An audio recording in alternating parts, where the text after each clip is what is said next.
मोहोळ नगर परिषदेसाठी आज मतदान होत आहे आणि या मतदानासाठी प्रशासनाच्या वतीने जय्यत अशी तयारी देखील करण्यात आलेली आहे। पोलीस प्रशासन असेल त्याचबरोबर महसूल प्रशासन या ठिकाणी मोठी तयारी केली असल्याचे आपल्याला पाहायला मिळते। मतदारांनी सकाळपासूनच मतदान केंद्रावर मोठ्या रांगा लावलेल्या आहेत आणि हे जे मोहोळ नगर परिषदेसाठी जवळपास 9 वर्षांनी या ठिकाणी इलेक्शन होत आहे, निवडणूक होत आहे आणि या निवडणुकीमध्ये सध्या 2 प्रभागातील 2 जागांचं इलेक्शन हे पुढे ढकलण्यात आलेलं आहे। मोहोळ नगर परिषदेसाठी जवळपास 20 नगरसेवक असणार आहेत। 10 प्रभागामधून ही निवडणूक होत आहे आणि एक नगराध्यक्ष पदासाठी अशी निवडणूक या ठिकाणी होत आहे। त्याचबरोबर 2 जागांचं इलेक्शन हे 20 तारखेला 20 डिसेंबरला होणार आहे, त्यासाठी मतदान होणार आहे आणि या ठिकाणी प्रशासनाच्या वतीने मोठी तयारी देखील करण्यात आलेली आहे। या ठिकाणी मतदार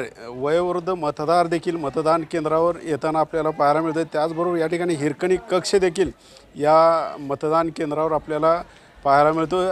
सकाळपासून या ठिकाणी उत्स्फूर्तपणे मतदार हे मतदान करण्यासाठी बाहेर पडताना आपल्याला पाहायला मिळत आहेत। मतदानाचा हक्क बजावताना या ठिकाणी दिसत आहेत। राजकीय पक्षांनी देखील मोठी जय्यत तयारी केली होती। मोठ्या प्रचार सभा या ठिकाणी झाल्या होत्या।